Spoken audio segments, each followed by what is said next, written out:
You know, speaking to the last comment that was made about how Ron Paul says that's too bad and then he just moves on, you know, we can't expect every big name and every movement that we get behind to jump on to every single issue. That's why listeners out there that may have never called in or may have never contributed to a money bomb or joined an organization like We Are Change, now is the time to step up. We can't expect Ron Paul, Cindy Sheehan, Alex Jones, Luke Rudowski to fix all of the world's problems. It's going to take a lot more of us. And if, you know, Johnny Nobody out there, you know, the cousin of Johnny Nonsense perhaps, comes in, steps up, says, hey, I've got $20 I can donate, that can help.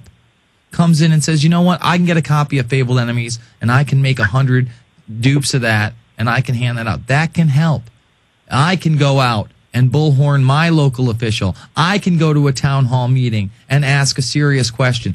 I can get on the board of the PTA and make decisions about what my children's learn and what they have to inject into their arm with this swine flu. I mean, we're not even talking about anything more than the police state after this last week in Pittsburgh, but the issues aren't gone. Those problems haven't been solved. We continually have to be vigilant. Luke Rudowski. I mean, you're definitely right. Great point. We can't all do everything, but we each ourselves have to be leaders in what we believe in. We have to stand up and not look up on other people to do something. You have to do something, and you have the power and ability in yourself to be a great leader and be someone that other people look up to. So, again, this is a leaderless resistance for a reason, because it's about everybody taking action and everybody standing up for what they believe in. And that's the only way we can be really successful, is if we all stand together. Absolutely. Let's continue with the calls. Jake in New York. Jake, you're on the line.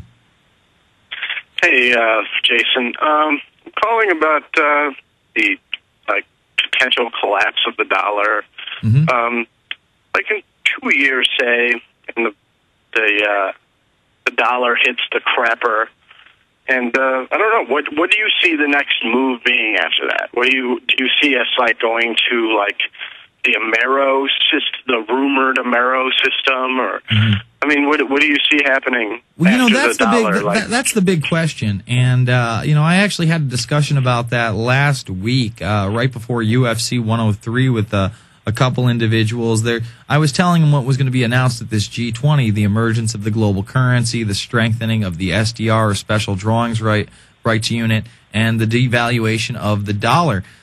You know, Webster Tarpley seems to believe that they won't have that regional Amero currency. He's not right all the time, but boy, he does some great research and he's made some pretty big predictions. So I'm not sure. I don't even know if it's going to be 2 years down the line. Right now, the succession of events that I see unfolding is that as soon as the dollar is dropped as the world reserve currency, we're going to see a couple, maybe 2 to 3 months of very hard turmoil in this country. It'll be around that same time period that a solution will be offered. And my guess is it will be a currency solution along the lines of an amalgamation between Canada, Mexico, and the United States. That may not be the case. They may just go full force into a hard global currency like the one Medvedev showed, the little model world currency that doesn't really have any banking and it's just an idea at this point. But whenever that does happen, I think you're going to see even more people lose their homes, not be able to pay for insurance, whatever. It'll be a large bolster for more socialization of healthcare and other projects. What are your views on this, Luke? I mean, they want to destroy this economy to start the one world currency, the one world government. They're going to do it in one way or another, but they're very strategic about it, and they plan these things 50 years ahead of time, 40 years ahead of time. We have to be careful and try to be patient as well in resisting these things and setting up things that will go against it. So I can't predict. I don't have a magic ball that's going to tell me what's going to happen. But all I know is we got to prepare, we got to get educated, and we have to take action, because if we don't, we're going to allow it to happen. Here's my argument against them actually calling it an Amero, and I thank you for the call, Jake. It's that, about a year and a half ago, I had one of the people that I went to college with and did computer graphics with. He's married. He's very baseline. Someone had sent him a video of Hal Turner, the admitted FBI informant and racist, he had the real Amero coin. Remember, he had the real Amero coin in his hand. And I said to him, well, look, man, that's not a real coin. That's to try to provocateur people into, oh my God, the Amero's real and this is it. And then they find out that Amero coin isn't real. And then the idea of the Amero is then discredited. That's the turd in the punch bowl. So they may just do away with the idea for the Amero because too many people got hip to it. But that doesn't mean the same plans that were in the SPP documents aren't going to move forward. And we're talking to somebody that actually spoke to the former president of Mexico, okay, confronted him, Vicente Fox, and Vicente Fox was displeased that the SPP agreement had not been going forth as rapidly as he would have liked. And what was this agreement? It's the gutting of this country. It's 4 major superhighways and new trade regulations between Mexico, Canada, and the United States. Can you talk about that briefly, Luke? Luke, are you still with us? It looks like we lost Luke. What can you do? He's out in New York City. It's tough on the phone lines. We're just going to keep running through the callers. Maybe we can get him back on the line. Dave in Oklahoma City. Dave, you're on the line. Hey, Jason. What's going on, man? How you doing, man? I wanted to, before I condemn, I want to give some praise to you, Luke, Rob. I mean, Luke reminds me of Alex Jr. with the bullhorn. It's great.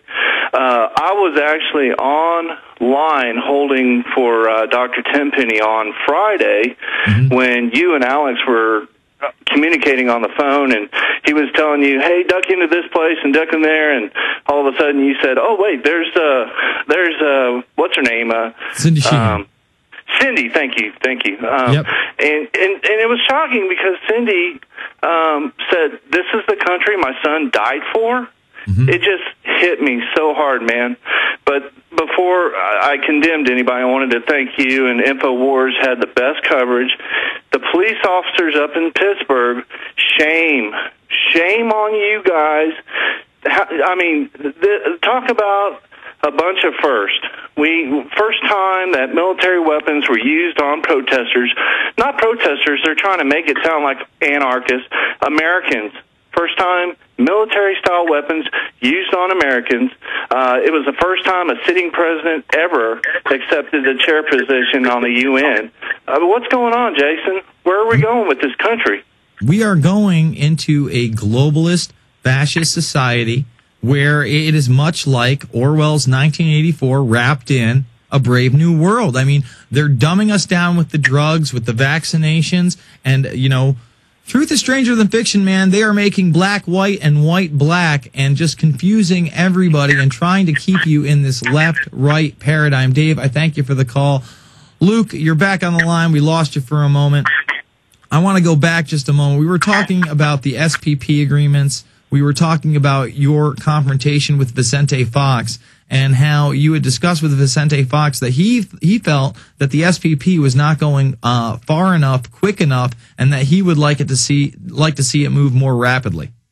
Yeah. When I talked to Vicente Fox, he did tell me, there is going to be a North American Union, and it may not come as quickly as you think it is, but it's going to come sooner or later down the line, 10 years, 20 years ahead. So we got to understand these people are extremely patient. Vicente Fox pretty much poured his guts out to me saying that, he likes the idea of a one-world government. Yes, there will be a North American Union coming up in the near future. So we have to fight and resist that as much as we can. And just get out there and talk to these people so we know what's going on. Because the mainstream media doesn't ask these questions to these powerful individuals that rule our lives in secrecy. It's our job to get out there and break these breaking news stories about how these people are planning for a one-world government behind the scenes in secret, destroying our sovereignty. And meanwhile, after this big globalist meeting, what are the headlines all over? I mean, I have an Austin American Statesman in front of me. New World Order, G8 up to G20. Obama backs move to add China, India, Brazil to the ranks of top countries. Folks, it's right there in print. This is their propaganda term. The New World Order is something I discuss because it is on the agenda of the global elite, and it has been for centuries now. Tyrants have... Fox News. Look what headline Fox News, wrote. They wrote Barack Obama ushers in new world order. I mean, this is not a conspiracy theory. This is not something we're making up. This is really happening in our lives, and until we stop it, we're going to be living in it soon. That's right. Let's take another call. Let's go to Russ in Florida. Russ, you're on the line. Jason, how are you? Good. Good. Listen, first of all, I thank God that you and your crew made it out of there okay, and I know Luke's got some difficult times ahead of him, and I'm glad he's physically okay, and I wish I could offer him some financial support, but he'll definitely have my prayers with the battle that he's got to fight yet ahead. But